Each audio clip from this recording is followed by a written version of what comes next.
Good morning.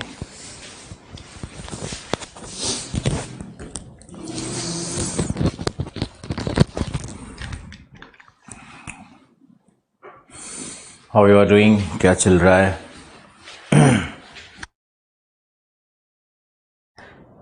Bhavani Modi, Abhay Shukla, Atul Sharma, Sandeep Kumar Singh, Kiran Kumari, Prateek Kumar Pandey, Rajeev Deepak, Agnivesh, all of you very good morning. मैं थोड़ा और नीचे जाके देखता हूँ कौन कौन लोग हैं.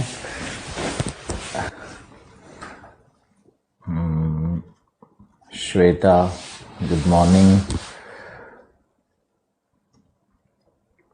सर्वेश, किरण, संदीप,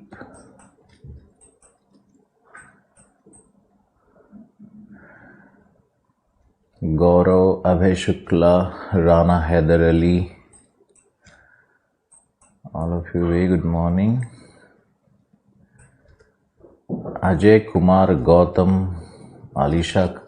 अलिशना खान, रवि, राज, हर्षित, पुष्पेंद्र, राजीव, मीना. बस अब मैं थक गया.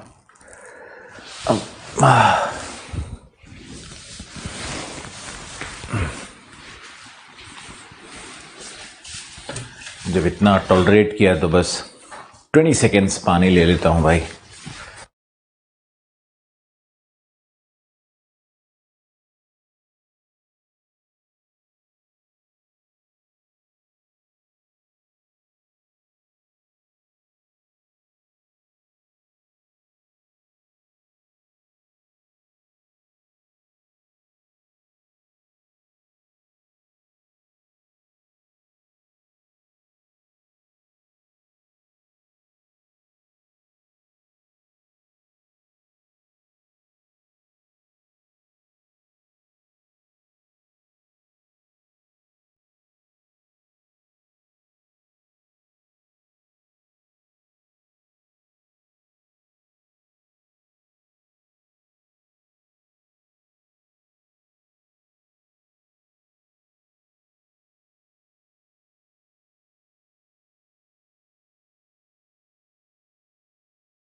Okay, I am here.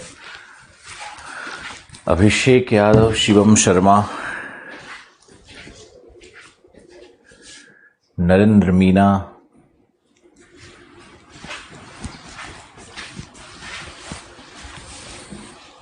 Now let's begin. शुरू करते हैं.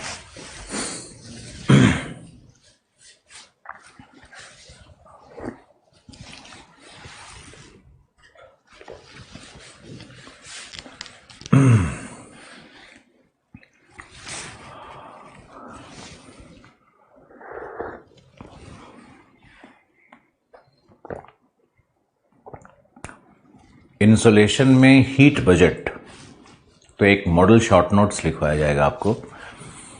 आप लिखो हीट बजट क्या है. पहले मीनिंग समझते हैं. बजट का अर्थ क्या है? बजट का अर्थ है जो इनकम और एक्सपेंडिचर है उसका कैलकुलेशन करने पे मान शून्य आए.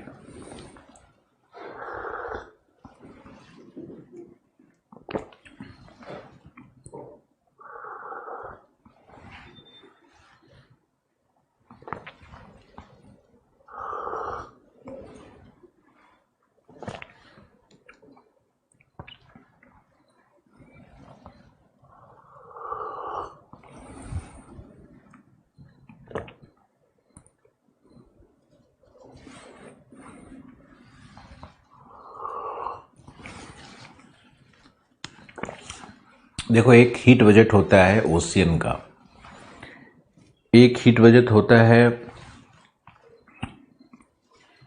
पूरे पृथ्वी तंत्र का। और जब पृथ्वी तंत्र कहा जाएगा तो इसमें ocean plus atmosphere plus biosphere plus lithosphere, थलमंडल, जलमंडल, जितने भी मंडल मिलकर के हमारा पृथ्वी तंत्र बनता है, उसका हीट बजट है। तो अभी जो हम लोग करने जा रहे हैं ये वायुमंडलीय हीट बजट नहीं है, ये महासागरों का हीट बजट नहीं है बल्कि पूरे पृथ्वी, और इसको कहते हैं अर्थ एटमॉस्फेरिक सिस्टम, उसका ये हीट बजट है। अब लिखो, इसको लिखवाते हैं एक मॉडल आंसर के रूप में। आपने देखा कि सूर्य से किरणें पृथ्वी तक आती है। कौन सी किरण आती है? Electromagnetic wave. और उसके स्पेक्ट्रम में कौन कौन सी किरणें होती हैं? क्या मैंने इसको बताया आपको? हाँ, इसको तो बता दिया था, याद आ गया मुझे। तो ये जो वेव्स आती है, इसमें जो लॉन्ग वेव्स होता है, जिसका प्रॉपर्टी लॉन्ग वेव की तरह है, वो रेडियो वेव है, इंफ्रारेड है, माइक्रोवेव है। यही क्षोभ मंडल के नीचे प्राप्त होता है, धरातल को प्राप्त होता है, और इसी से मुख्य हीटिंग है।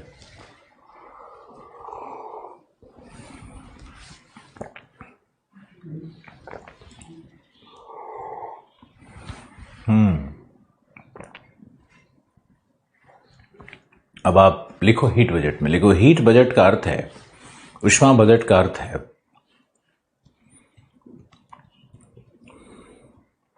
सूर्यातप की कुल प्राप्ति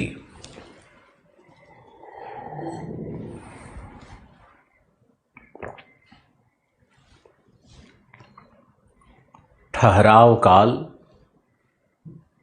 पृथ्वी तंत्र पर ठहराव काल, रेस्टे टाइम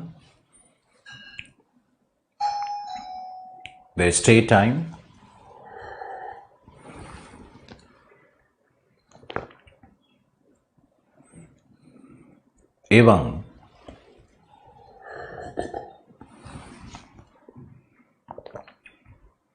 स्टे टाइम एवं निर्गत अथवा निर्गत नहीं, अथवा ह्रास, निर्गत अथवा ह्रास, ठीक है, निर्गत अथवा ह्रास के मध्य का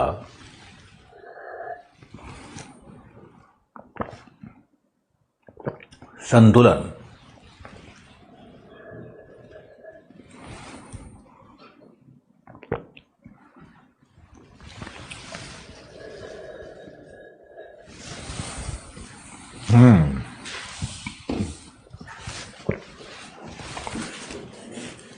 निर्गत अथवा ह्रास का संतुलन।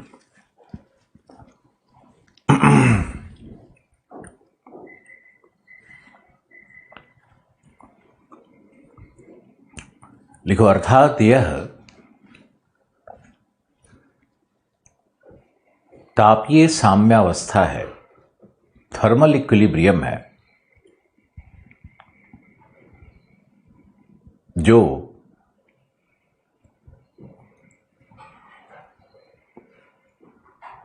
सूर्यातप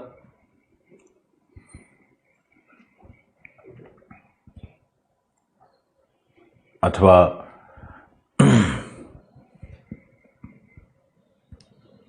सौरिक ऊर्जा एवं पार्थिव विकिरण के मध्य के संतुलन को दर्शाती है। पार्थिव विकिरण के मध्य के संतुलन को दर्शाती है।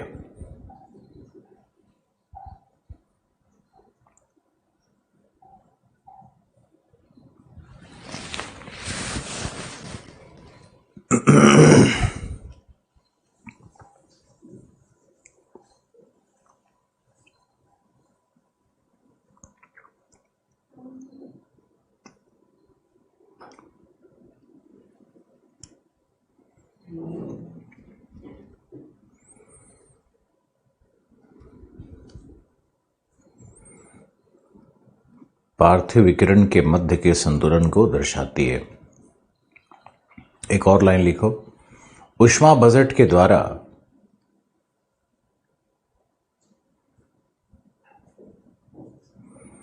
लघु तरंगीय विकिरण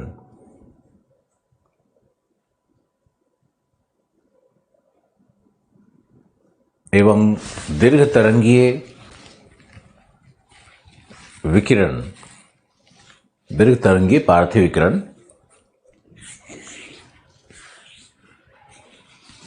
अर्थात ऊर्जा के आगत एवं निर्गत,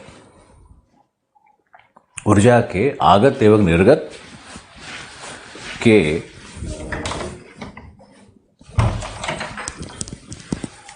संतुलित योगफल को प्रदर्शित किया जाता है।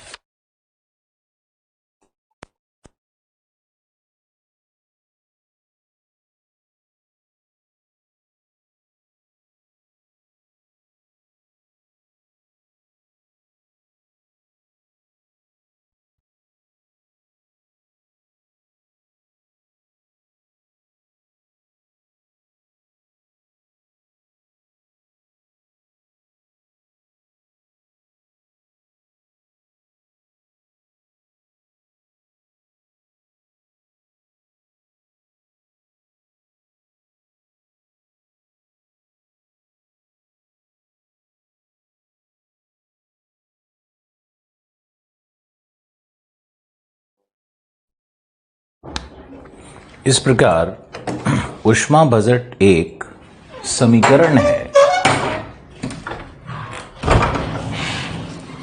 ऊष्मा बजट एक समीकरण है जिसमें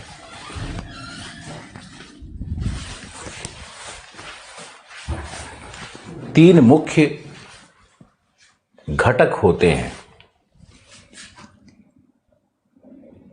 तीन मुख्य घटक होते हैं। पहला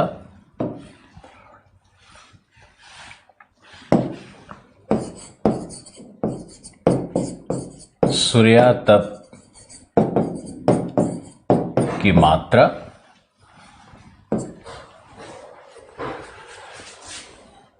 अर्थात Q, सूर्यातप की मात्रा। दूसरा एल्बीडो अर्थात A। तीसरा दीर्घ तरंगीय विकिरण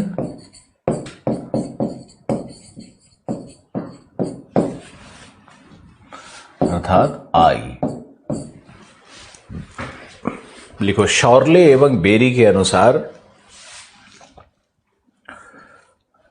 अब ऊष्मा बजट का समीकरण शॉर्ले एंड बेरी, नाम ना याद रहे तब भी कोई बात नहीं, इनका एक छोटा सा इक्वेशन है, मुझे बहुत पसंद है। R is equal to QS 1 minus A minus I।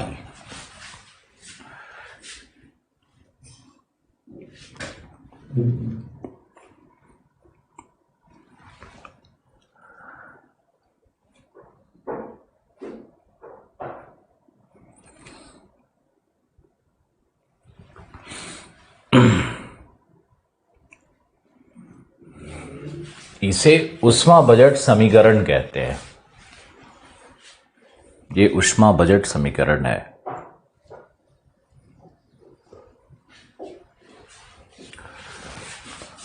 अथवा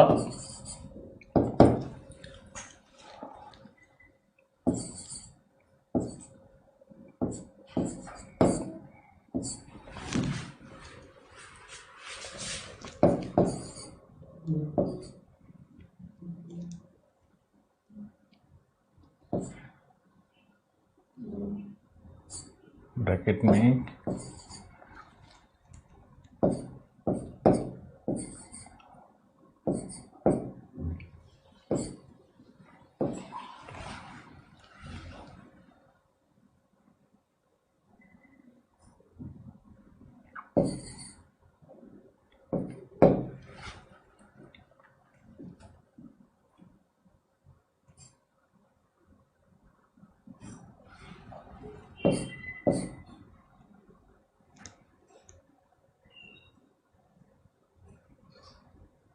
minus Q I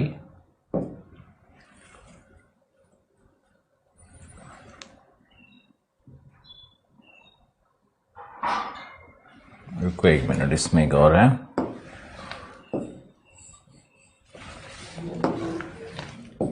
Q T plus Q सी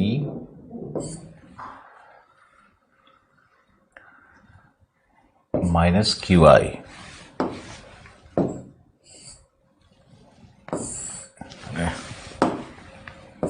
ये फॉर्मूला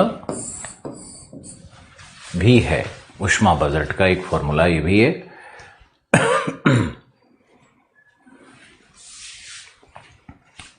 लिखो यहां क्यू एस सूर्यातप की कुल मात्रा,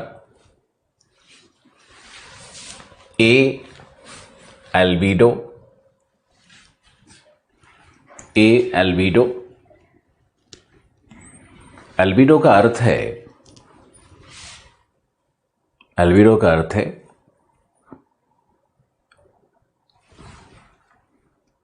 बिना अवशोषित हुए ऊष्मा ऊर्जा की मात्रा का परावर्तन।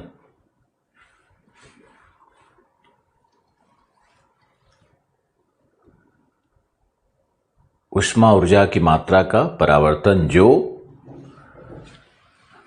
लघु तरंगीय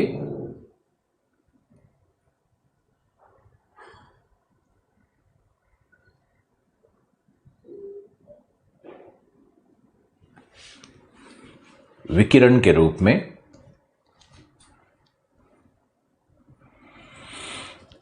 इलेक्ट्रोमैग्नेटिक वेव्स, विद्युत चुंबकीय तरंगों के रूप में प्राप्त होते हैं।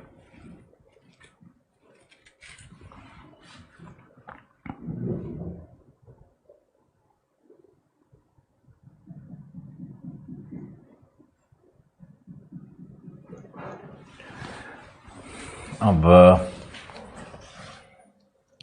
इस इक्वेशन में ना एक Q की जगह इसको K कर दो। थोड़ा सा काटना पड़ेगा आपको, लेकिन अगर मुझे माफ कर सकते हो तो अच्छा रहेगा। ये सब Q की जगह K करना पड़ेगा, तब इक्वेशन में और स्पष्टता आ जाएगी। एक्चुअली K कर दो, के C plus K V plus K T plus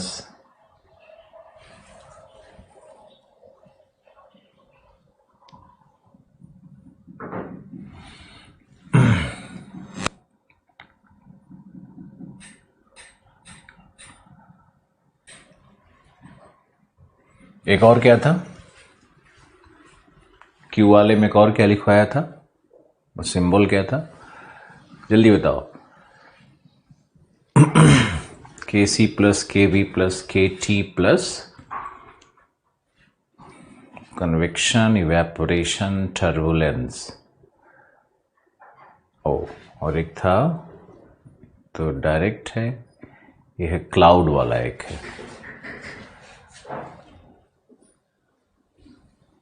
तो इसको तुम लिख सकते हो, हम सिंबल थोड़ा अलग कर देंगे तो उससे कोई फर्क नहीं पड़ेगा। इक्वेशन को शो करना है तो इसको कर देते हैं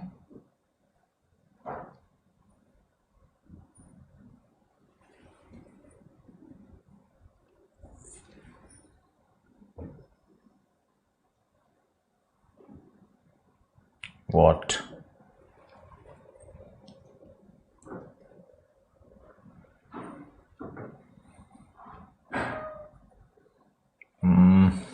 कौन सा इक्वेशन लिखवाया था, कुछ याद आया तुम लोगों को? स्वाति भी अभी क्या लिखा था मैंने?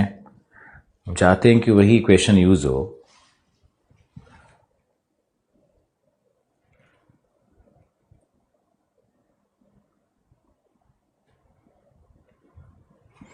Wines displacement and Stefan Boltzmann law. ये लगता है राजेश यादव तुम सविंदर सिंह बहुत देख रहे हो। 2 लाइन लिख दिया है, उससे वाइन्स डिस्प्लेसमेंट लॉ तो मैंने बता ही दिया।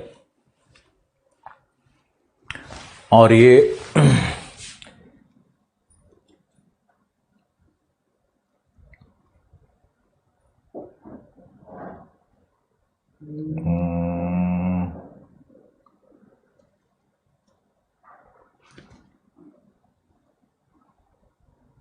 के जे कर देते हैं, ये लो।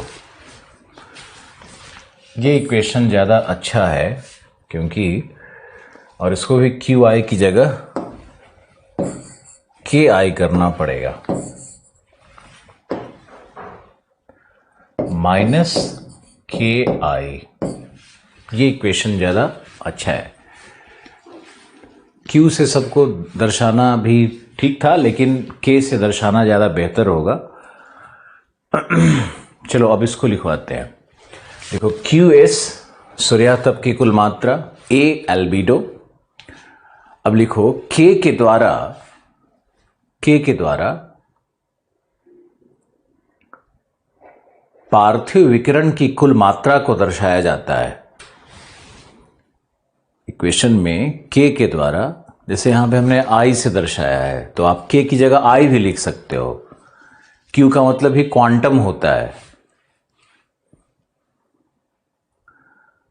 तो आप आई भी दर्शा सकते हो, के की जगह आई भी लिख सकते हो।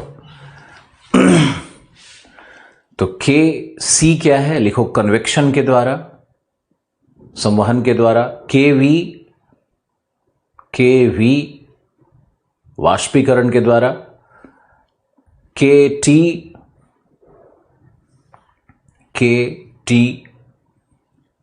विक्षोभ के द्वारा, विक्षोभ अथवा अभिवहन के द्वारा, के जे बादलों के द्वारा। अब हम के जे पे क्यों अटक रहे थे, क्योंकि मुझे लग रहा था कि क्लाउड्स के लिए कौन सा शब्द दिया जाए, तो बहुत दिमाग लगाया, तो फिर अंत में आई और जे ही स्टैटिस्टिक्स में यूज होता है, तो जे को यूज कर लिया एज ए वेरिएबल। फिर है माइनस के आई है पृथ्वी के द्वारा प्रत्यक्ष विकिरण, direct radiation by the earth.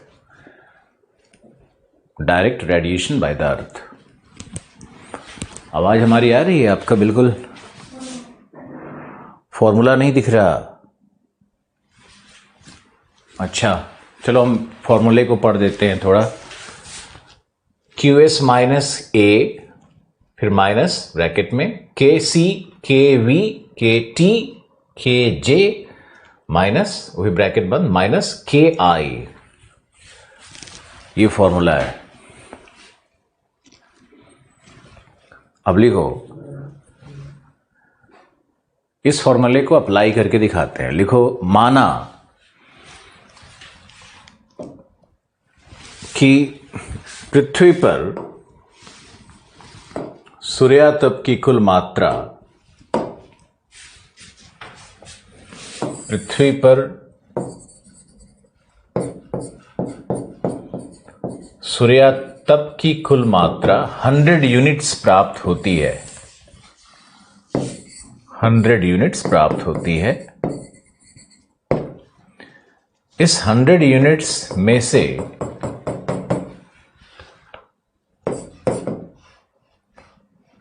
2 unit ice cap के द्वारा, हिम चोटियों के द्वारा, हिम टोपियों के द्वारा,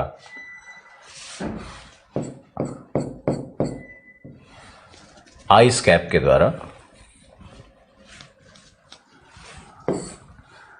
तथा आइस कैप के द्वारा तथा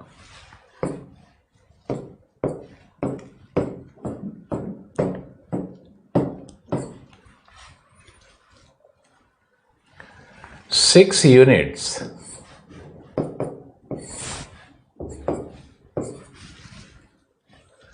वायुमंडल के बाहरी सीमा के द्वारा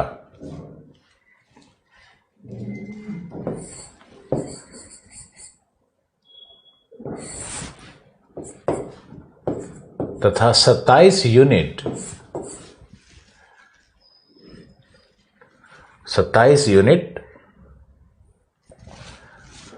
बादलों के द्वारा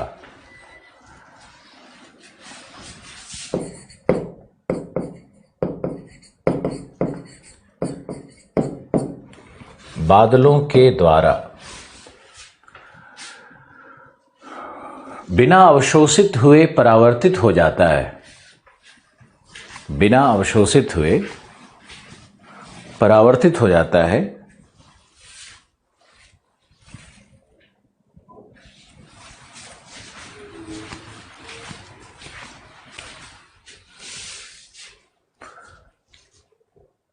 बिना अवशोषित हुए परावर्तित हो जाता है।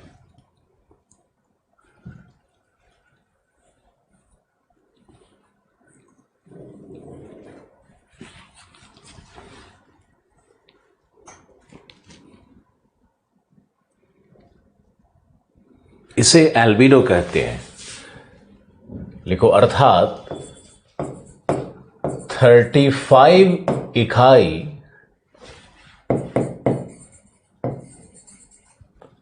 एल्बिडो की मात्रा होती है। 35 इकाई एल्बिडो की मात्रा होती है।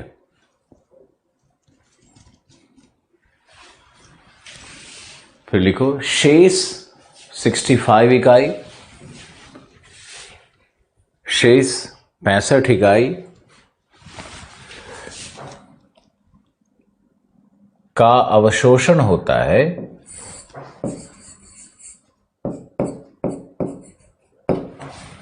जिसमें 14 इकाई बादलों एवं धूल कण के द्वारा बादलों एवं धूल कण के द्वारा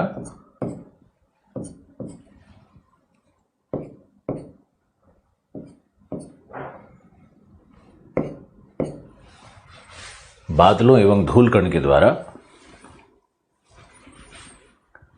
अवशोषित होता है, जबकि 51 इकाई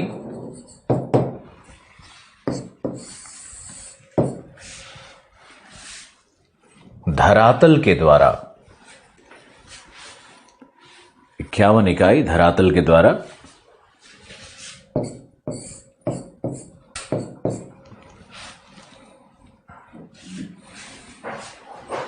एक निश्चित समयांतराल के बाद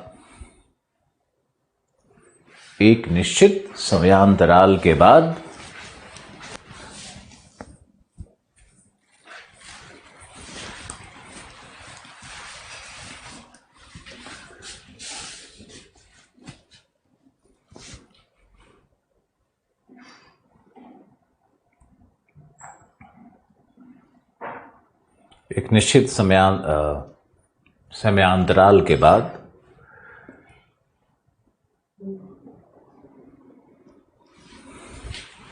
यह ऊर्जा दीर्घ तरंगीय विकिरण के रूप में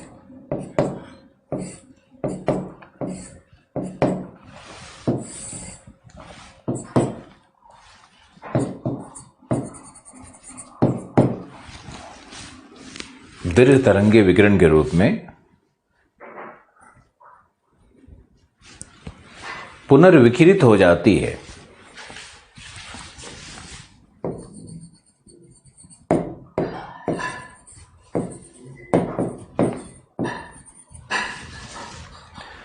जिसमें से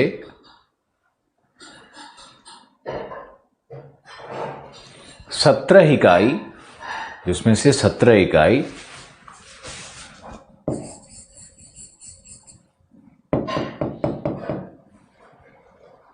17 इकाई अंतरिक्ष में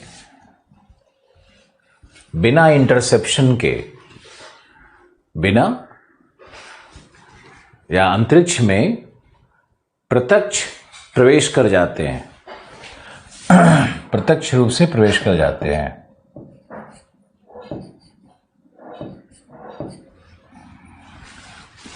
अंतरिक्ष में प्रत्यक्ष रूप से प्रवेश कर जाते हैं।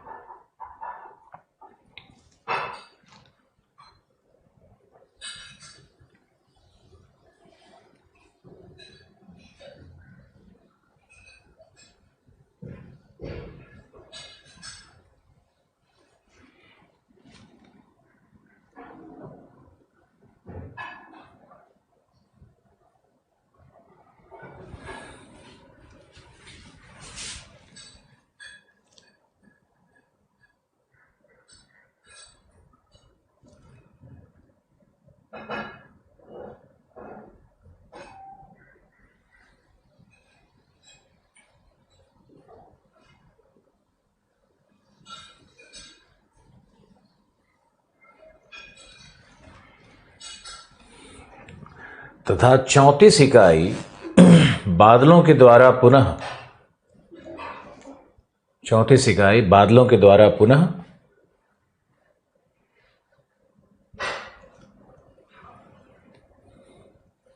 अवशोषित हो जाते हैं। इस प्रकार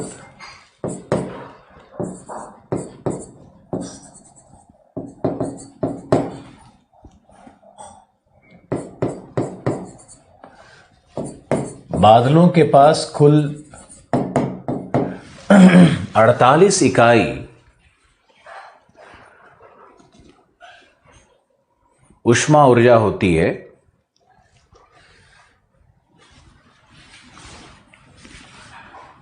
जिसे वे कालांतर में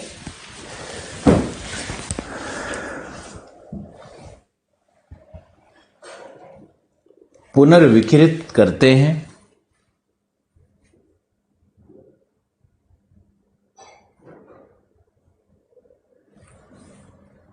जिसे कालांतर में पुनर्विकिरित करते हैं।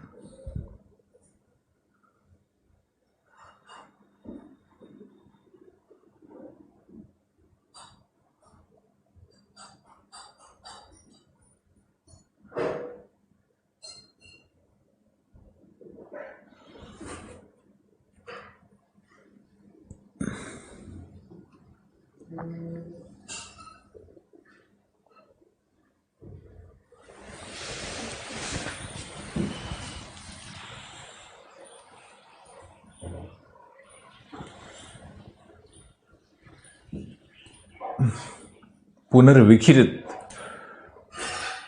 इस प्रकार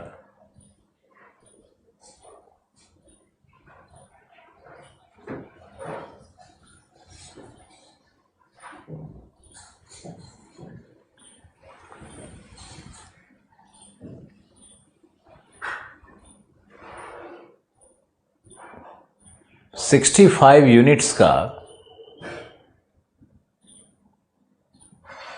ह्रास होता है। 65 यूनिट्स का ह्रास होता है।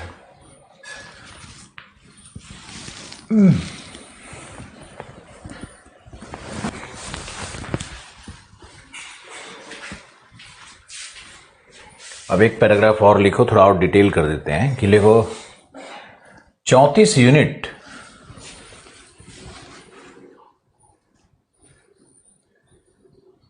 जो बादलों के द्वारा अवशोषित होता है,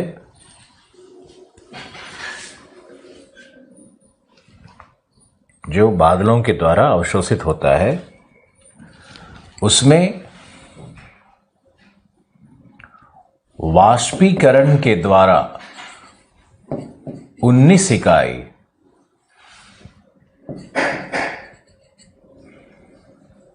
संवहन के द्वारा 9 इकाई,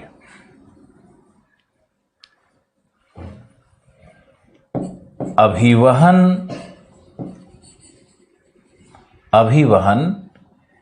एवं विक्षोभ के द्वारा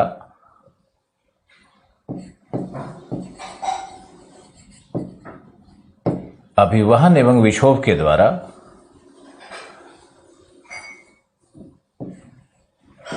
6 इकाई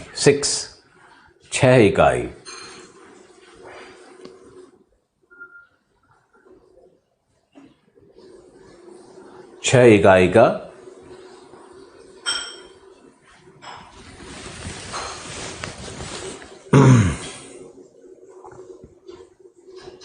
स्थानांतरण होता है,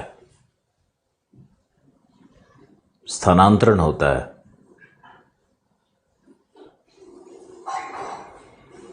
इस प्रकार ऊष्मा बजट कायम है तथा आगत एवं निर्गत के मध्य संतुलन है। ऊष्मा बजट कायम है, आगत एवं निर्गत के मध्य संतुलन है।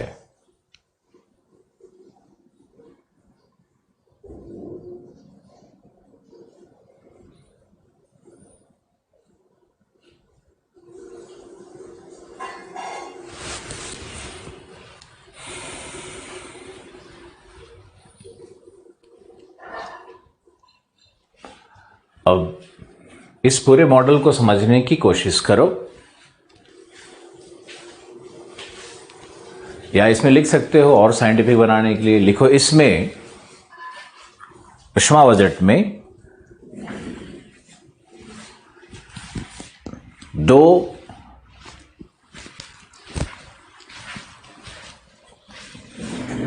प्रकाशिकीय नियमों का प्रयोग होता है।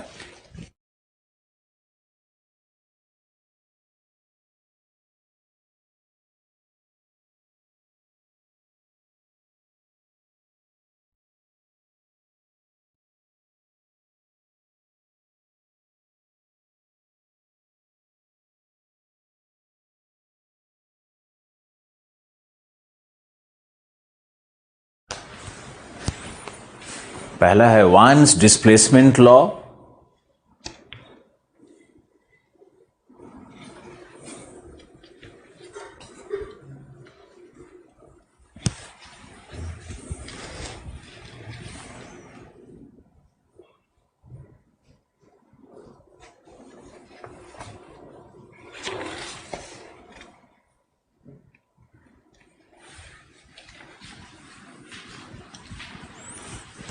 Wien's displacement law, WIENS।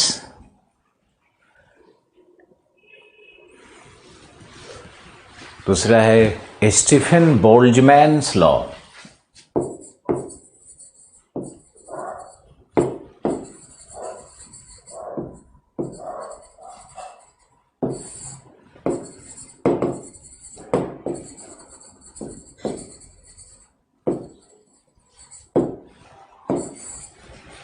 लिखो, ये नियम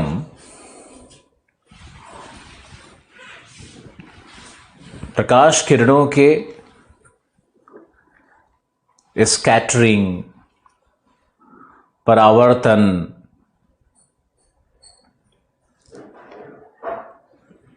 अवशोषण,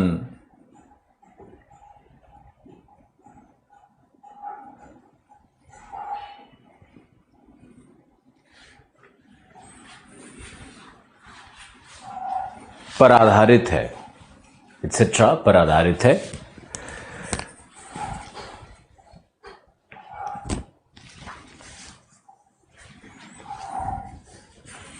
सविंदर सिंह में दोनों नियम लिखा हुआ है।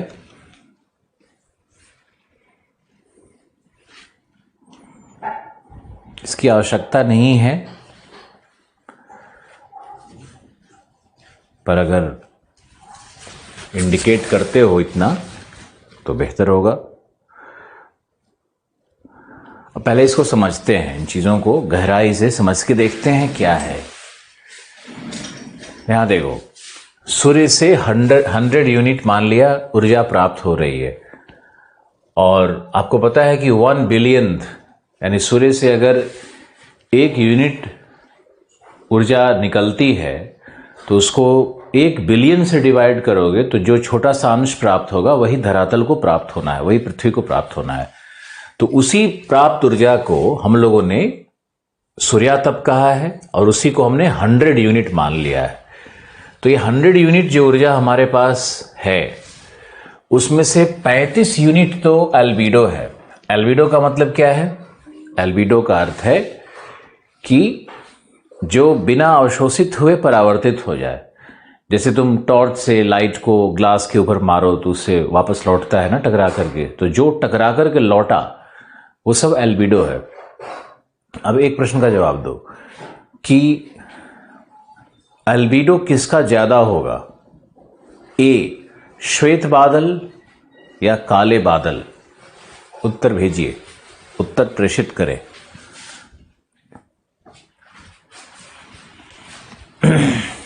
श्वेत बादल या काले बादल?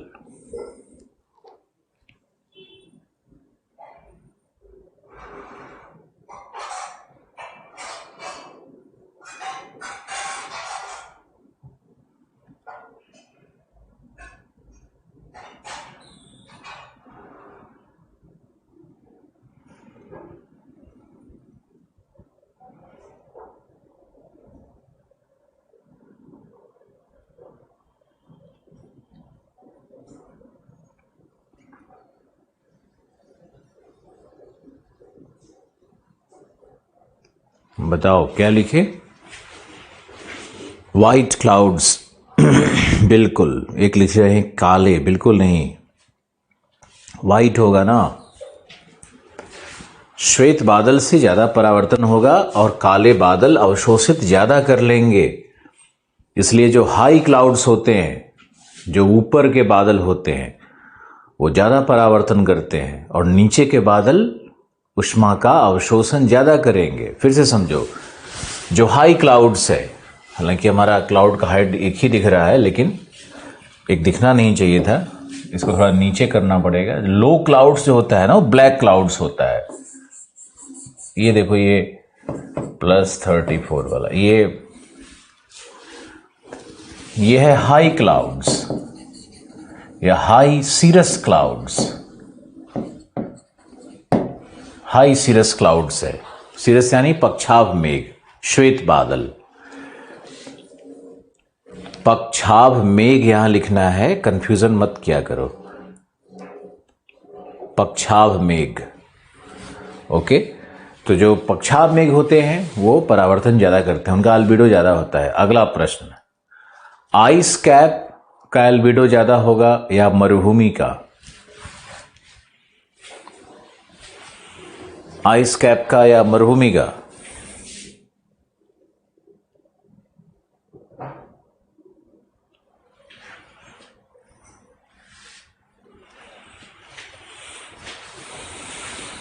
आइस कैप या मरुभूमि?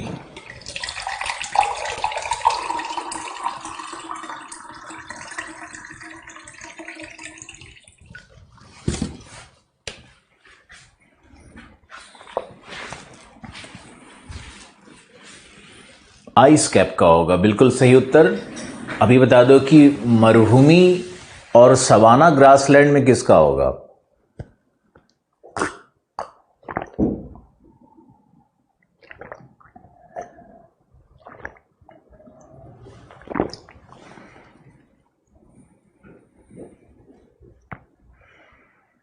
मरुभूमि का बिल्कुल सही, क्योंकि सवाना में तो घास है, तो वहां तो अवशोषण ज्यादा होगा सूर्यातप का।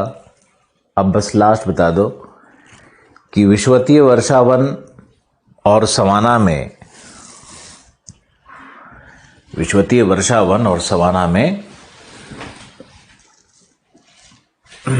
किस में ज्यादा एल्बिडो है?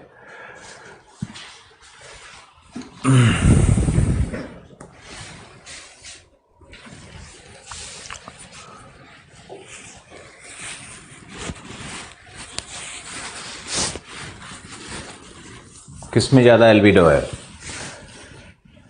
सवाना में, क्योंकि विषुवतीय वर्षावन में वनस्पति ज्यादा होने से वहां पर अवशोषण ज्यादा होगा। तो अब देखो, 100 यूनिट आया, 35 तो लौट गया बिना अवशोषित हुए, और जो लौटा है उसकी क्रियाविधि है 2 आइस कैप के द्वारा, 6 वायुमंडल की बाह्य सीमा के द्वारा, 27 एल्बिडो है बादलों का। बादलों का बहुत ज्यादा एल्बिडो है, ध्यान रखना है इसको। ओके, तो 35 लौट गया, कितना शेष रह गया? 65। अब 65 में 14 बादलों ने पकड़ लिया वायुमंडल में, लेकिन 51 धरातल को प्राप्त हो गया। अब 51 जो धरातल को प्राप्त है वो भी तो after some time it has to lose to the air, नीचे से ऊपर तो जाएगा ही। तो ये जब धरातल पुनर्विकिरण करती है तो ऊर्जा का ट्रांसफर कैसे हो रहा है पुनः वायुमंडल में, उसका मैकेनिज्म है, उसकी क्रियाविधि है ये, कि वाष्पीकरण के द्वारा, वाष्पीकरण में गुप्त ऊष्मा होता है, तो वाष्पीकरण से 19 इकाई, संवहन से 9 इकाई,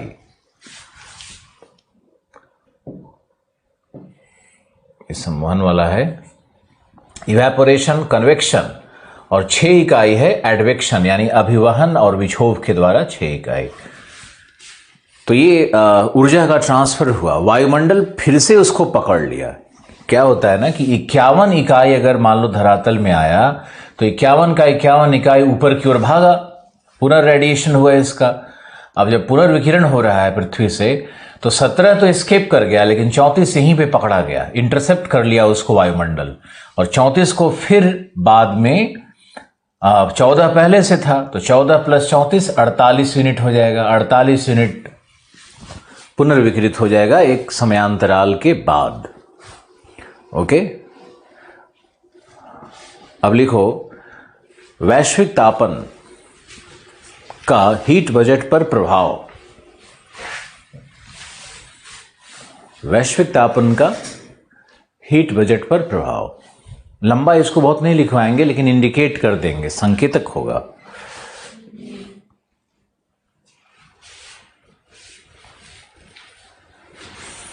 संकेतक होगा ये।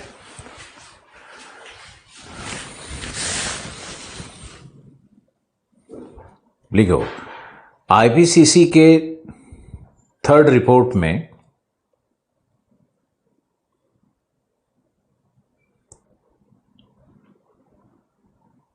आईपीसीसी के 3rd रिपोर्ट में, तीसरे रिपोर्ट में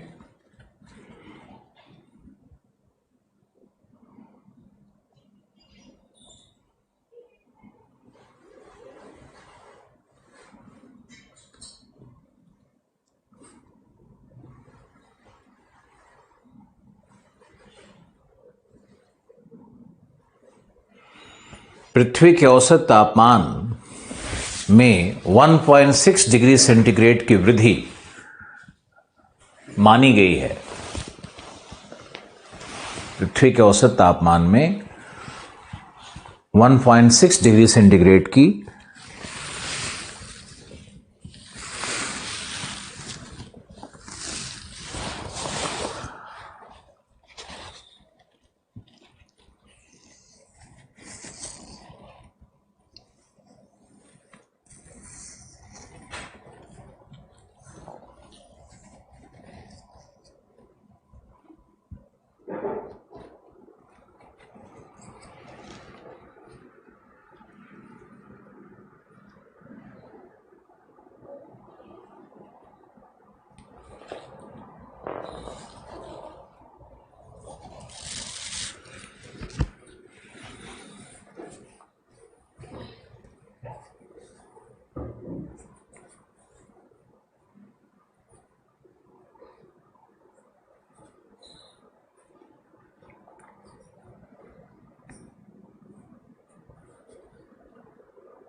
फिर लिखो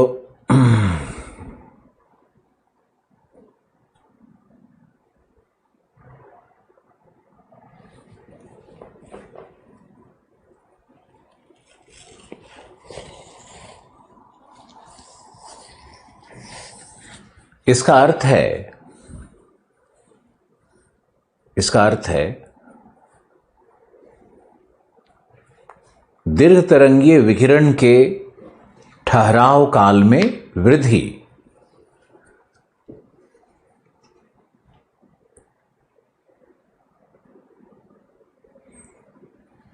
दीर्घ तरंगीय विकिरण के ठहराव काल में वृद्धि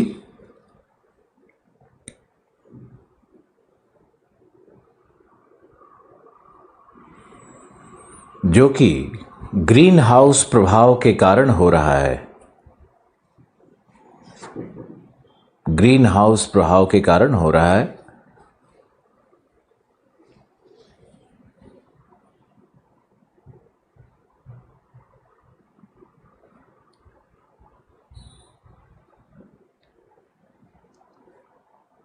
इसके परिणाम स्वरूप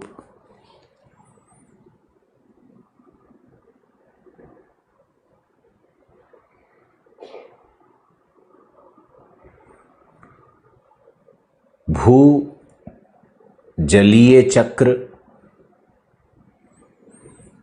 एवं जैव रासायनिक चक्र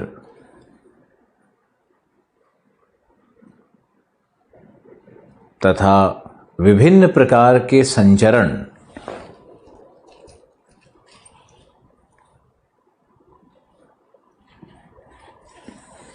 प्रभावित हो रहे हैं,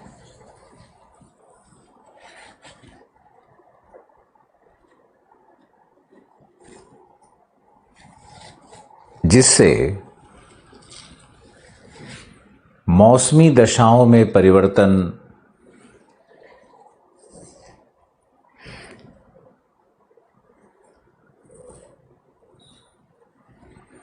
जैव विविधता का ह्रास,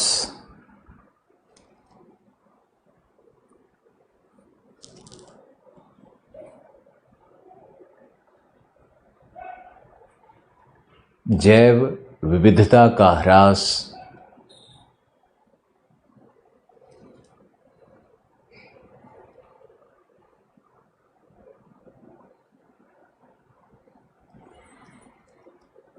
एवं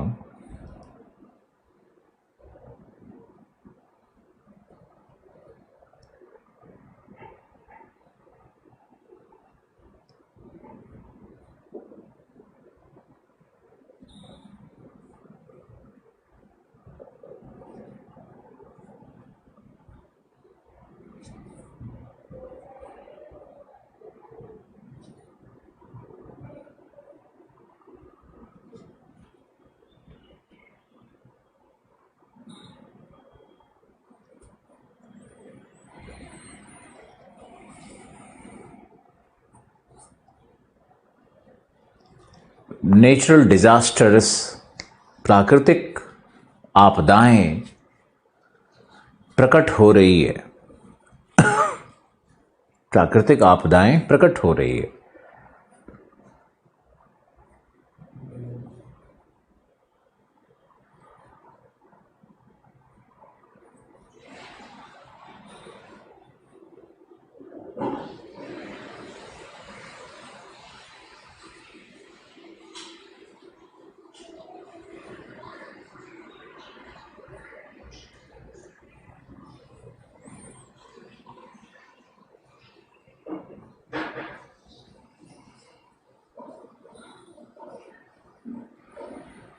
नेक्स्ट लिखो।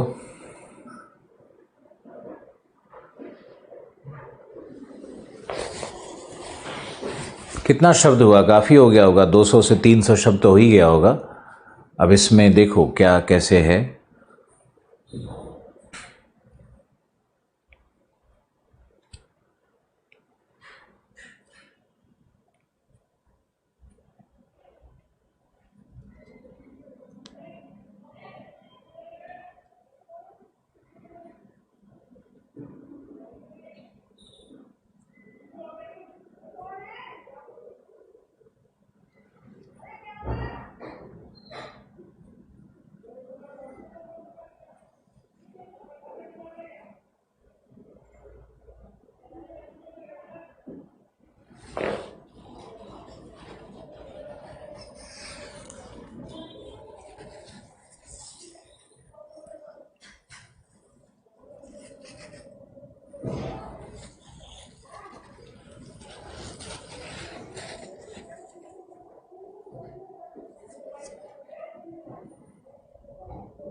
ओके,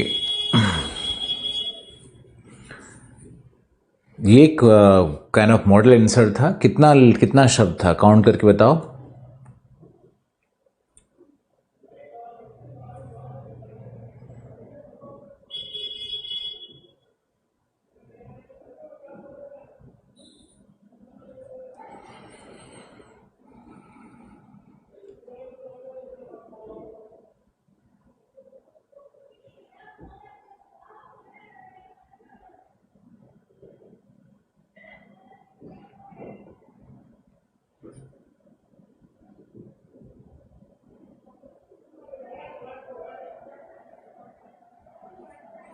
अब है तापमान का वितरण।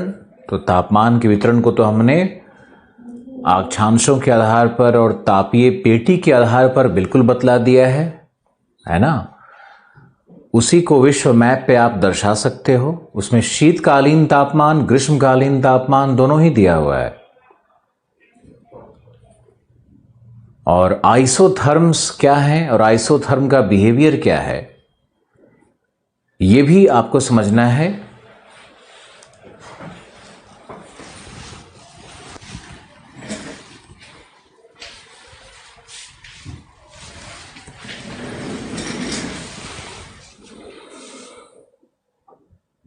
लिखो समताप रेखाएं, आइसोथर्म्स। समताप रेखाएं लिखो, ये अक्षांशों के लगभग समानांतर होती हैं। अक्षांशों के लगभग समानांतर होती हैं।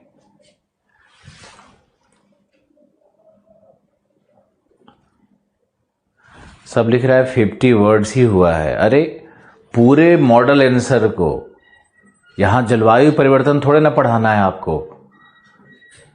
स्वाति प्रिया जी ऐसे मत करिए। पूरे हीट बजट पर मैंने एक मॉडल आंसर दिया है।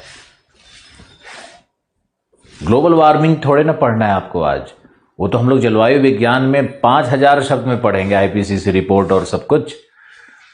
वो तो पूरे कोर्स में ही चलता रहेगा। अब लिखो आइसोथर्म क्या है, आइसोथर्म का बिहेवियर क्या है। तो इसमें लिखना है समताप रेखाएं अक्षांशों के लगभग समानांतर होती है, पहला नियम है इसका। दूसरा, एक समान तापमान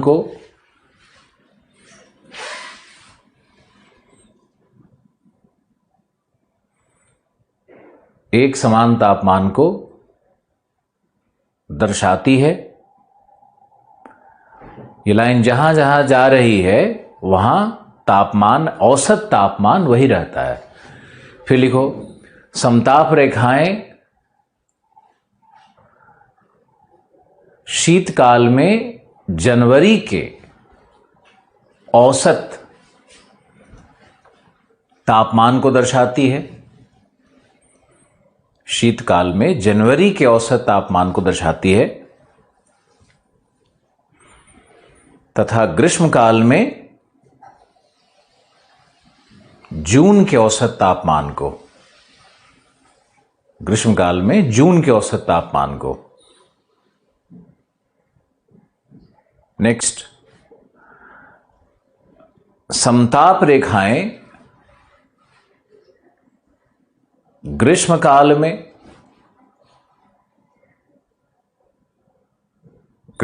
में समुद्र तल पर विषुवत की ओर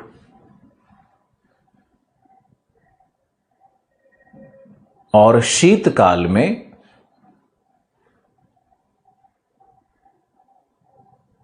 ध्रुवों की ओर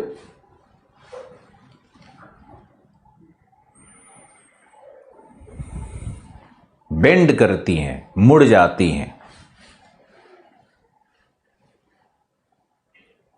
नेक्स्ट,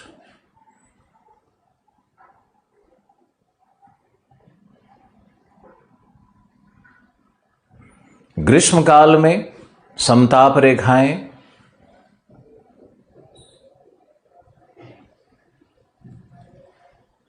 थल पर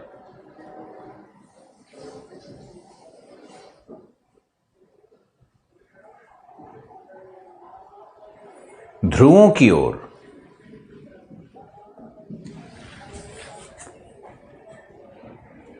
तथा शीतकाल में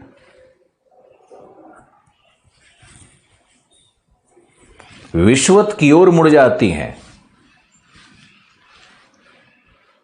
क्योंकि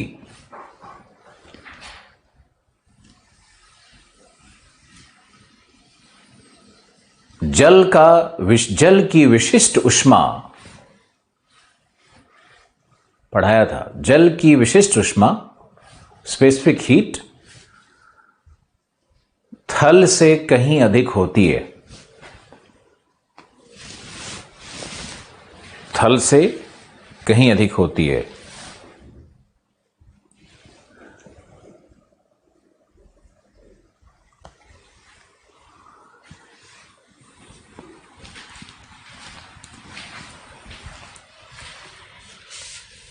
थल से कहीं अधिक होती है।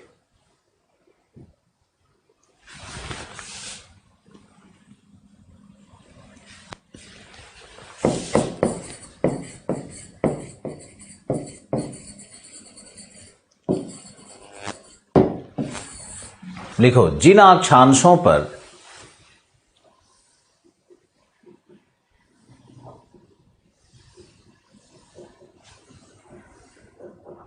समताप रेखाएं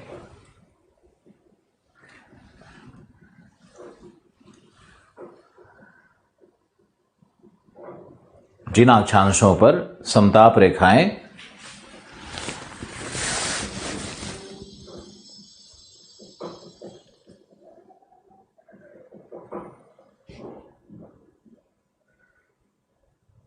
नहीं, जिन अक्षांशों पर नहीं, अक्षांशों के जिन भागों पर, हिंदी ट्रांसलेशन डिफिकल्ट है, अक्षांशों के जिन भागों पर समताप रेखाएं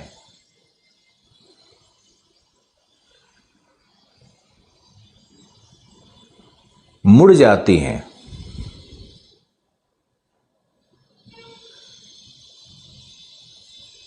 क्योंकि वहां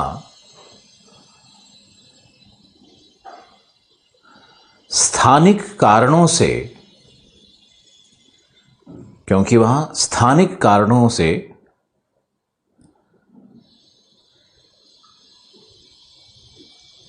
तापीय दशा सामान्य से पृथक होता है।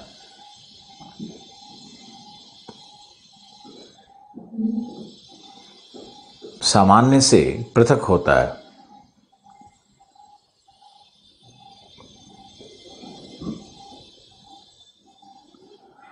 सामान्य से तापीय अंतर को दर्शाने वाली, सामान्य से तापीय अंतर को दर्शाने वाली यह रेखा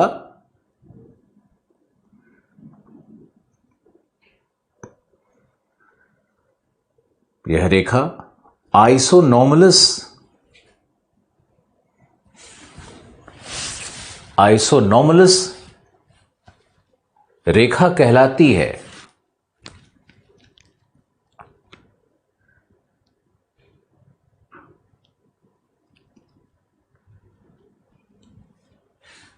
इस रेखा के द्वारा दिए गए अक्षांश पर, इस रेखा के द्वारा दिए गए अक्षांश पर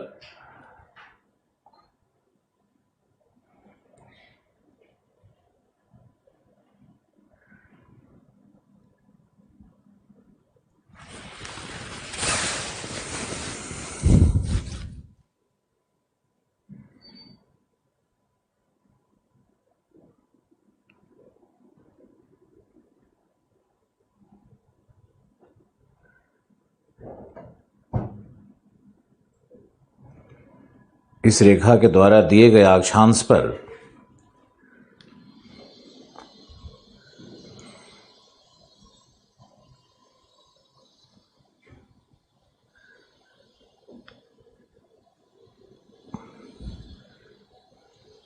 सैद्धांतिक तापमान या औसत माध्य तापमान जो वहां पर होना चाहिए, एवं वास्तविक तापमान के अंतर को दर्शाया जाता है। वास्तविक तापमान के अंतर को दर्शाया जाता है।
अब इसको समझने की कोशिश करो।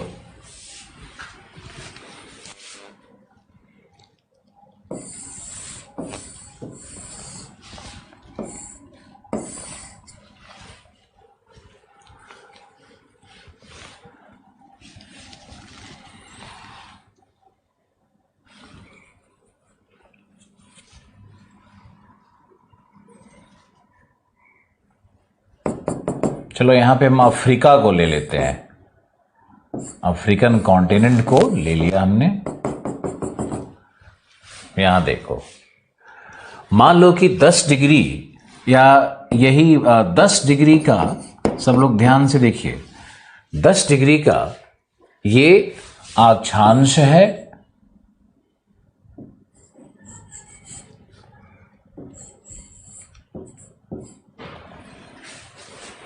पूरा वर्ल्ड मैप तो नहीं बनाना है, बस अफ्रीका पे आप ध्यान दो। 10 डिग्री का ये अक्षांश है। यहां पर अगर हमने समताप रेखा को लिया है, मान लो 20 डिग्री सेंटीग्रेड का समताप रेखा यहां लिया है। अब ध्यान से देखो, अगर 20 डिग्री का समताप रेखा है तो ये सहारा मरुभूमि आ गया, ये समुद्र तल है। अगर समुद्र तल पर 20 डिग्री का तापमान है तो क्या थल पर बालू में, डेजर्ट में 20 डिग्री का ही तापमान मिलेगा या ज्यादा मिलेगा? सोचो ध्यान से। तो ये ज्यादा मिलेगा। तो 20 डिग्री का तापमान यहां पर है, यहां पर तो 25 डिग्री का तापमान है भाई। हो सकता है 32, 45 जो भी है, मैंने तो वैसे ही ले लिया। तो ये 25 डिग्री का तापमान है। तो 20 डिग्री की जो रेखा है वो थल में ऊपर की ओर ऐसे मुड़ जाएगी, है ना, ऊपर की तरफ ये रेखा मुड़ जाती है। यानी समताप रेखाएं किधर मुड़ गई? अगर ये ग्रीष्म काल है, ग्रीष्म कैसे होता है, ग्रीष्म काल है, अगर इसको हम ग्रीष्म काल मान लेते हैं तो ग्रीष्म काल में चूंकि थल अधिक गर्म है इसलिए यह रेखा ऊपर की ओर मुड़ गई, यानी ध्रुवों की ओर मुड़ गई। मैंने नियम आपको लिखवा दिया। लेकिन यहां जो ये तो समताप रेखा तो 20 ही रहेगी ना। समताप रेखा का अर्थ ही है कि वो 20 डिग्री तापमान जहां जहां मिल रहा है वहां वहां उसको खींचा जाएगा। लेकिन यहां 25 डिग्री मिल रहा था, तो ये जो लाइन हम यहां पे खींचेंगे, ये जो 25 डिग्री का लाइन है जहां पर 5 डिग्री का अंतर आ रहा है, ये 5 डिग्री का जो रेखा हम यहां पर ड्रॉ करते हैं उसको आइसोनॉर्मलस लाइन कहा जाता है। तो आपको दोनों चीजें समझनी है कि ग्रीष्मकाल में कैसे थल पर समताप रेखाएं ध्रुवों की ओर मुड़ गई, और ग्रीष्मकाल में अगर हम देखेंगे, अगर ऐसे देखेंगे, ग्रीष्मकाल में थल से अगर चलोगे तो चूंकि थल ग्रीष्मकाल में ज्यादा गर्म है, तो ये 20 डिग्री की रेखा अगर हम यहां पे सीधे आएंगे समुद्र तल पर तो यहां मिलेगा 15 डिग्री। समुद्र तल ठंडा होगा ग्रीष्मकाल में, तो 20 डिग्री प्राप्त करने के लिए यह रेखा नीचे की ओर मुड़ती है, यानी समुद्र तल पर विषुवत की ओर ग्रीष्मकाल में, और थल पर ध्रुवों की ओर मुड़ जाती है। इस वीडियो को कम से कम 2 बार देखना।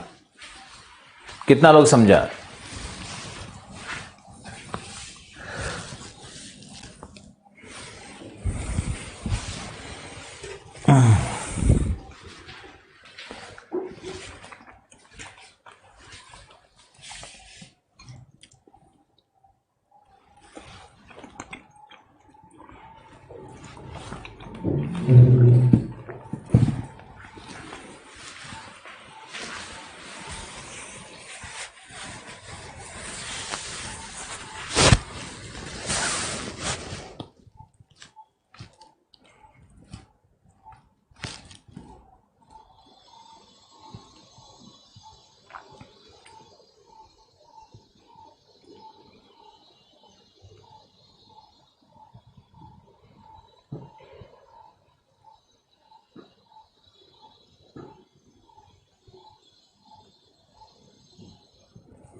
बताओ जल्दी।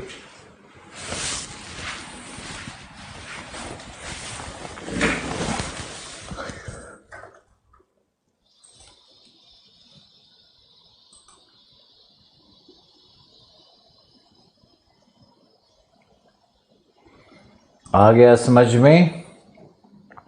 राजेश यादव और कौन कौन है सब?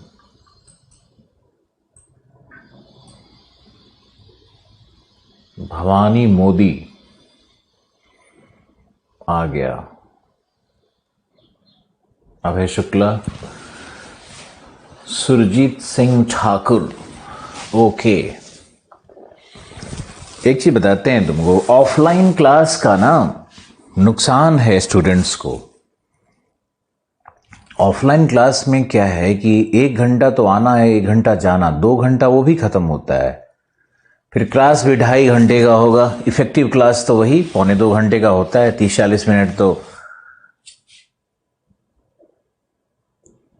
कोई भी अच्छा टीचर होगा वो लगातार 2.5 घंटा तो बोल नहीं सकता है। कुछ न कुछ पॉज होता ही है, कुछ न कुछ बातें इधर उधर होती ही हैं, बहुत नेचुरल है। लेकिन सबसे जो बड़ा एडवांटेज आप लोगों के पास है वो ये है कि आप इस वीडियो को दोबारा देख सकते हो। ये एडवांटेज वहां नहीं मिलता है। अब एक पता नहीं, तुम हमारे स्टूडेंट बने हुए हो, इतने लोग हो, मुश्किल से 12-13 हज़ार रुपया में जीएस का कोर्स लॉन्च हुआ है, लेकिन तुम लोगों का नाम उस लिस्ट में नहीं दिखता है मुझे। तो हम ये सोचते हैं कि पता नहीं कैसे लोग हो, पता नहीं किससे पढ़ना है, या खुद ही करना है या तो फिर सेल्फ स्टडी करो। क्योंकि चाहे वो एथिक्स हो या हिस्ट्री हो या इंडियन पॉलिटी हो या करंट अफेयर हो या कुछ भी हो, ये सब बहुत ही जो भी मुखर्जी नगर में सबसे अच्छे टीचर्स थे उसका ये बिल्कुल इंडियन सोसाइटी हो, धर्मेंद्र जी, तो ये सबसे अच्छे लोगों का एक यूनियन है। आपसे इसलिए कह रहे हैं क्योंकि इसमें बहुत ही कम प्राइस है। अब इसको नहीं लाभ उठाओगे, ये ऑफलाइन जल्दी आने वाला है, और ऑफलाइन आते ही तो सारा नक्शा बदल जाएगा।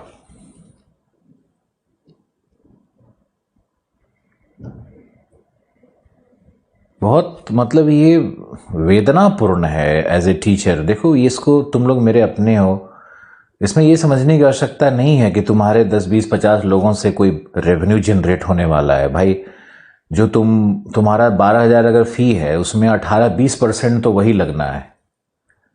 इंग्लिश मीडियम में भी है अभिषेक, इंग्लिश मीडियम में भी है, और इंग्लिश मीडियम में तो और भी मुखर्जी नगर के एक भी टीचर नहीं है। मंजेश जी को छोड़ करके सारे टीचर बाहर के हैं, साउथ के टीचर हैं। पवन कुमार सर हैं जिसका रैंक 1 स्टूडेंट था।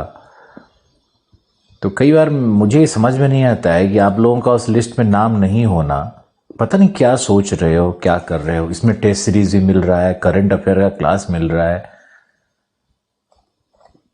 छोटा सा अमाउंट पे करोगे उसमें से 20% सरकार ही ले लेती है।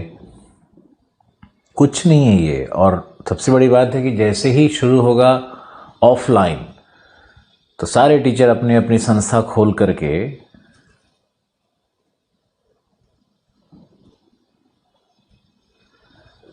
अब राणा हैदर अली सही कह रहा है कि जीएस का जो फी कम है उससे स्टूडेंट सीरियस नहीं है।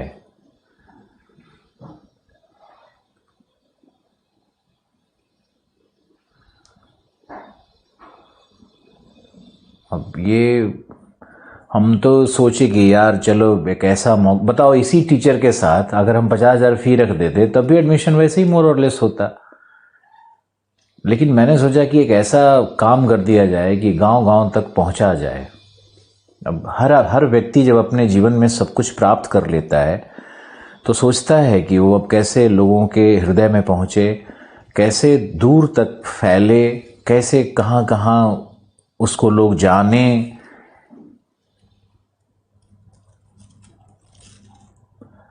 ये एक बहुत, जब तक आप सोचते रहोगे तब तक तो ये कोर्स ही ना कहीं बंद हो जाए। मतलब बंद तो नहीं होगा कोर्स, ये तो हम बिल्कुल नहीं कह रहे बंद होगा, लेकिन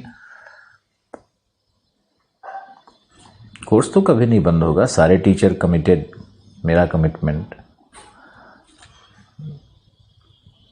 लैपटॉप पे नहीं चलता है वो, क्योंकि उसका सर्वर का इतना कॉस्ट आता है। तुम लोग को ये पता नहीं है ना कि सर्वर का कितना कॉस्ट आता है। इस तरह के रोज 3 घंटा अगर रोज क्लास चल रहा है, उसमें 3 बैच 3 क्लास चल रहा है, तो 9 घंटे का क्लास है, तो सर्वर का बहुत मैसिव कॉस्ट आता है। स्टडी मटेरियल बनाने का कितना कॉस्ट आता है। मतलब समझो ये जो बैचेज हैं 12-13 हज़ार का, इसमें सिर्फ और सिर्फ नुकसान होना है, करोड़ों का लॉस होना है, ऐसा लग रहा है। हो सकता है कि इक्वल इवन आउट भी कर जाए, क्योंकि जो टीचर्स हैं उनको तो सारा पेमेंट करना है मुझे। टीचर्स के तो पेमेंट में कोई कमी नहीं है ना, वो तो और भी ज़्यादा, क्योंकि सब लोग अपना अपना और रेट बढ़ा दिए जब मेरे आइडियाज़ को देखे। सब लोग बहुत अच्छे हैं, सब लोग बहुत मेहनत से काम कर रहे हैं, सब लोग को मिलना भी चाहिए।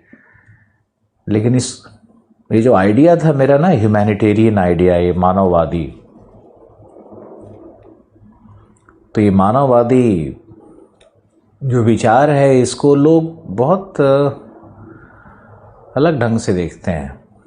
मतलब हो सकता है कि मेरा एक पहले भी एक्सपीरियंस रहा था कि मैंने हैदराबाद में लॉन्च किया था। हैदराबाद में रहते थे हम, तो वहाँ मैंने लॉन्च किया था course English medium GS plus English medium geography का एक पैक बना करके सिर्फ 5,000 रुपये में। ये 2007 की बात है, पहले की बात है, 6-7 की बात है। तो वहाँ भी यही हाल हुआ, लोग बहुत सीरियसली नहीं लिए। मुझे लगता है कि राणा हैदर अली सही कह रहा है। अब इस कोर्स का प्राइस, इतने अच्छे फैकल्टी यार, अब कहाँ से फैकल्टी आएगा। लोग 12-13 हज़ार तो रेंट होता है एक कमरे का।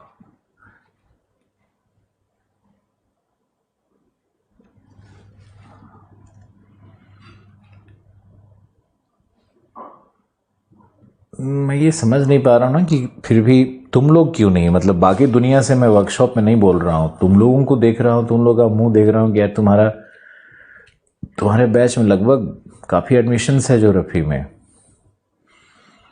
ज्योग्राफी में सीरियस बच्चे आते हैं मेरे पास, बहुत सीरियस, टैलेंटेड, जॉब वाले, इंजीनियर्स। हिंदी की बात कर रहे हैं, इंग्लिश में तो आते ही हैं भाई। नॉन सीरियस बच्चा तो मेरे पास टिक ही नहीं सकता। एक तो बहुत कड़ा लैंग्वेज बोलते हैं, दूसरा उनके हिसाब से नहीं पढ़ाते हैं, यूपीएससी के हिसाब से पढ़ाते हैं। यूपीएससी में क्या आवश्यकता है उसको ध्यान में रखते हैं। तुम देखो कि जियो हाइड्रोलॉजी का जो प्रश्न आया है उसका मैपिंग मैंने किया हुआ है पहले से ही, एडवांस में हमारे नोट्स में तुमको मिलेगा। फ्रियाटिक जोन, वेडोस जोन करके सब बना हुआ है। इंडिया के बेस्ट फैकल्टी है मेरे पास, बिल्कुल सही है। अब इससे अच्छी फैकल्टी किसी संस्था में कहीं नहीं है, और सब लोग बहुत उत्साहित हैं कि नहीं आप अच्छा काम कर रहे हैं। तो हम लोग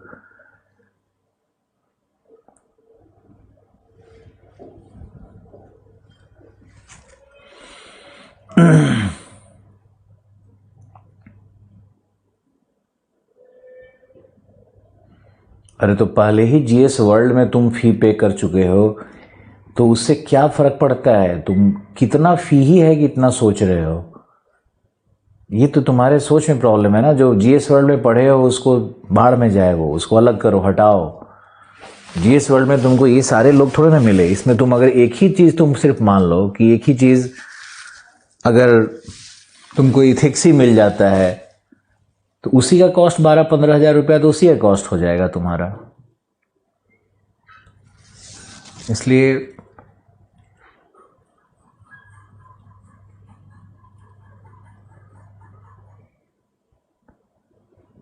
अभय शुक्ला ले रहे हैं जीएस का क्लास। अब देखो, आज मैंने जनरल साइंस शुरू करवाया तो एक तो क्या है, इसमें स्ट्रेटजी भी तो हमारी चल रही है ना, मेरा ब्रेन चल रहा है। हम आम संस्था की तरह ये नहीं सोच रहे हैं कि कैसे एडमिशन हो, क्या हो, कैसे हो। हम सोच रहे हैं कि बच्चों को कैसे ट्रेन किया जाए। अब कल से मैंने जनरल साइंस लगा दिया। क्यों लगा दिया भाई? पीटी का समय नज़दीक है, जीएस में फिजिकल ज्योग्राफी पढ़ाने जाएंगे, साइंस एंड टेक्नोलॉजी पढ़ाया जाएगा, तो उसके पहले बैकग्राउंड चाहिए। मैंने देखा है कि जीएस में बिहार पीसीएस है अक्टूबर में, इतना सारा सीट्स आ गया। फिर यूपी पीसीएस है जून में, आईएएस का पीसीएस है, एमपी का पीसीएस है, हरियाणा पीसीएस आ गया। ये तो तुम लोगों के लिए दुनिया का सबसे बड़ा अपॉर्चुनिटी दे रहा है, सबसे बड़ा वर्ष है। और जीएस का वीडियो तो तुम रख सकते हो अपने पास, उसको जब चाहो देखो, रात को, सुबह, एक साल बाद। इतने फैसिलिटीज उसमें दिए गए हैं कि ये तो पूरा उद्देश्य ही है इसका कि भाई कैसे हिंदी माध्यम में सब बेहतर से बेहतर हो। अब जनरल साइंस शुरू करने के पहले मेरा इंटेंशन देखो, और अभी देखो तो गवर्नेंस और इंडियन पॉलिटी एक साथ चल रहा है। और कोर्स शुरू होने के पहले मैंने पूरा मैपिंग करवाया जियो पॉलिटिक्स के साथ। तो पूरी कोर्स की योजना है ना। तुम लोग तो कोर्स को ऐसे देखते हो कि चलो ये भी पार्ट हो गया, वही पार्ट हो गया, कोई लिंक ही नहीं मिल रहा है किसी हिंदी वालों को। और सारे संस्था बस रोटेशन कर रहे हैं, घुमा रहे हैं, कोई ये टीचर आ गया, कोई वो टीचर आ गया, कभी इससे करवा दिया। अब ये बात इंग्लिश में लोगों को तो समझ में आ गई, हिंदी माध्यम में पता नहीं क्यों समझ में नहीं आए।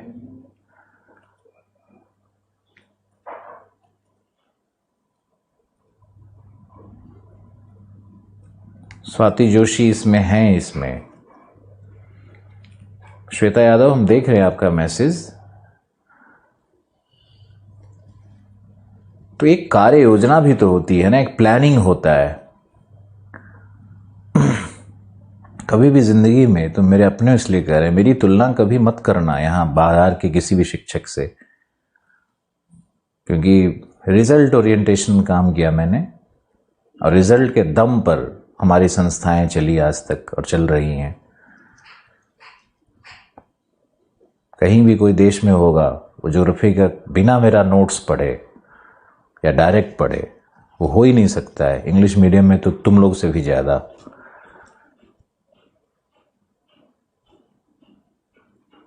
आलोचना तो मेरी हिंदी वाले ही कुछ करने लगे, क्योंकि क्लास में किसी को डांट दिया। तो ये तो हिंदी माध्यम के लोगों का कल्चर, और ज्योग्राफी वालों ने ऐसा नहीं किया। ये जीएस वालों ने, जब जीएस वर्ल्ड में हम वहाँ गए, क्यों पढ़ाए, मुझे खुद बहुत दुख होता है क्यों वहाँ गए। एक्चुअली क्या है, लोग मेरे सामने हाथ जोड़ के बैठ जाते हैं, पैसा भी नहीं कोई देता है मुझे, फिर भी हम सारा काम कर दिए, लोगों का पढ़ा दिए, नाम भी यूज़ किया। इन सब ये कोई वेदना नहीं है कि क्या है, अरे अच्छा है ना यार, इतना लोग सुना, इतना लोग सीखा, मज़ा आया। ये भी तो एक ज़िंदगी है, ये बहुत सुंदर ज़िंदगी है। लेकिन अभी तुम लोग का जो हालात है कि तुम्हारा लिस्ट दिखता ही नहीं है मुझे ऐसा लग रहा है कि नेक्स्ट 7 डेज में तो 1 फरवरी से शुरू होगा एक लास्ट बैच, इधर last batch in the sense PT के पहले वाला, और जनरल साइंस तो शुरू हो ही गया। अब तुम लोग सब कुछ ले ही नहीं रहे हो, फिर वही जीएस वर्ल्ड में पढ़ लिए थे तो वहाँ पढ़ लिए थे, वहाँ 1 लाख रुपया क्यों दे दिए। चलो ये हमारा अब कोर्स नहीं था, लेकिन अब तो तुम लोग को छोटी सोच में नहीं पढ़ो। हम भी छोटी सोच में बहुत भयानक पड़ गए थे एक बार ज़िंदगी में। आईएएस का इंटरव्यू था, घर में स्थितियाँ ठीक नहीं थी, आर्थिक स्थिति नहीं, घर में तनाव था बहुत सारा कुछ लेकर के, बड़े भाई का कुछ मुद्दा था, माँ बाबा के हेल्थ का मुद्दा था। तो हम भी डिस्टर्ब थे उस मानसिक रूप से। और उस समय हमने सोचा कि सोच लिए होते कि इंटरव्यू के पहले करंट अफेयर जाके रिवाइज कराएं किसी कोचिंग में बैठ करके। एक आत्मविश्वास जागता है, मोटिवेशन मिलता है। पूरा खेल ही आत्मविश्वास और मोटिवेशन का है। पढ़ने का खेल होता है तो फिर तो और एक लड़का नहीं है आज के डेट में जो आईएएस में सफलता पाले घर बैठ करके। अब तो देखो उत्तर प्रदेश पीसीएस में भी सारे बाहर के लोग घुस गए हैं और बिहार में भी जबरदस्त क्राउड दिखा इस बार पीटी में। पूरे पटना में उत्तर प्रदेश और हरियाणा की लड़कियां घूम रही थी और बिहार में तो लड़कियों का बाहर का रिजर्वेशन भी है। तो ये देखो, और इंग्लिश मीडियम के बच्चे अब स्टेट पीसीएस में चारों तरफ हाथ पांव मार रहे हैं।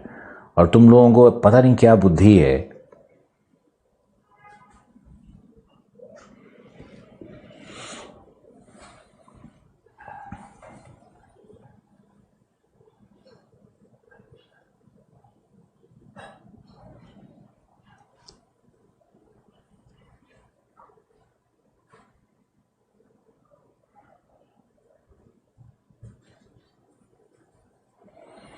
ज्योग्राफी तो फेवरेट हो गया लेकिन सुरजीत, लेकिन तुमको ये समझना होगा, जानबूझ करके पता है जो बच्चे हिंदी वाले इस कोर्स को कर रहे हैं और इसको एंजॉय कर रहे हैं, इस कोर्स को, अपने किसी साथी को कुछ नहीं बोल रहे हैं। वो चुपचाप मोबाइल में अपना मजा ले रहे हैं, सबसे पढ़ रहे हैं, नोट्स बना रहे हैं। हिंदी वालों की ये जो प्रवृत्ति है ये बहुत दुखद है। किसी को कोई अच्छा इनपुट नहीं देगा, खराब इनपुट तो देगा, हाँ ठीक है अरे ऐसे ही है। इस कल्चर से बचाना, और यही कल्चर इन लोगों को लेकर के डूब रहा है। इतनी बुरी तरह डूब गए लेकिन अभी कुछ समझ में इनको आ नहीं रहा है।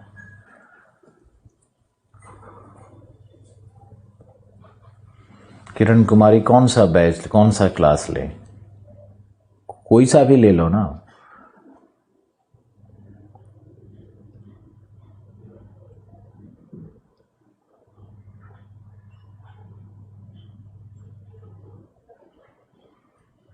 पॉलिटी नहीं आती समझ में। अब मंजेश जी अनअकैडमी पे भी सबसे नंबर 1 टीचर चल रहा है, हमारे यहाँ भी बहुत अच्छा पढ़ा रहे हैं। तो मंजेश जी हमारे साथ हैं और तुम लोग पता नहीं क्या सोच रहे हो। इंग्लिश में भी वही टीचर है। इंग्लिश वाले कितने लोग आ गए, हजारों की संख्या में आ गए। तुमको मेघमंदर का रिपोर्ट बता देते हैं। तो हिंदी मीडियम में तो अच्छा काम करो, उसको लोग वैसे ही दम तोड़ देता है। वो तो हर चीज में प्रॉब्लम, हर चीज में शिकायत। खैर कोई नहीं, यहाँ पे हिंदी वालों के दिमाग में घुस गया है कि ध्येय है तो दृष्टि है तो वहीं पढ़ेंगे। तो जीएस वर्ल्ड है, पता नहीं क्या है, संस्था का नाम रट रट के सब देख रहे हैं ना। गोरखपुर का लड़का, ये सब इलाहाबाद का लड़का, संस्था के नाम पे एक अजीब हुजूम बना हुआ है। उसको दिख ही नहीं रहा है कि वहां टीचर सब कौन कौन, कलाकार सब है। कोई मतलब नहीं है। इंफ्रास्ट्रक्चर कैसा है तो कैसे स्वागत कैसे हुआ तो फूल कैसे बरसा। एक अलग युग चल रहा है और धीरे धीरे हिंदी माध्यम दम तोड़ रहा है। 5 साल के अंदर में हिंदी माध्यम का भविष्य पीसीएस में भी खत्म हो जाएगा। तुम देखना जिस तरह का कल्चर ग्रो कर रहा है।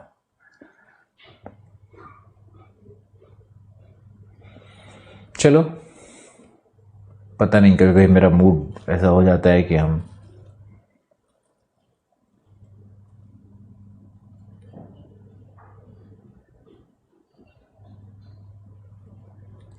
मणिकांत सर बहुत ही महान व्यक्ति हैं, मतलब मेरे बहुत प्रिय हैं और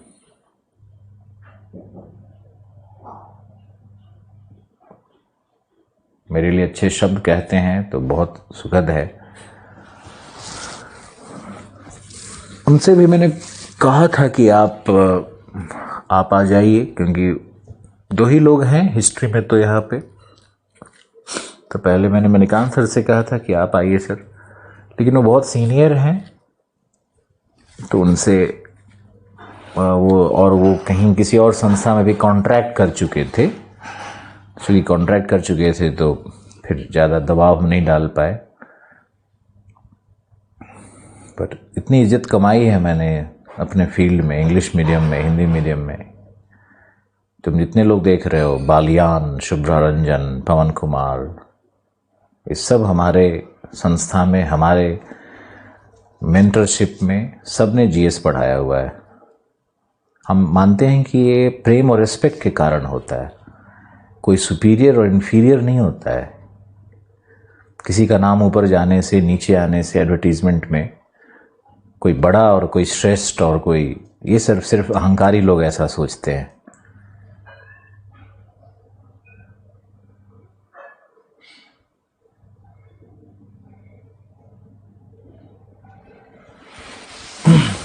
चलो ओके, कहाँ से कहाँ मूड चला गया मेरा। चलो ओके, अब आओ, ह्यूमिडिटी, प्रेसिपिटेशन।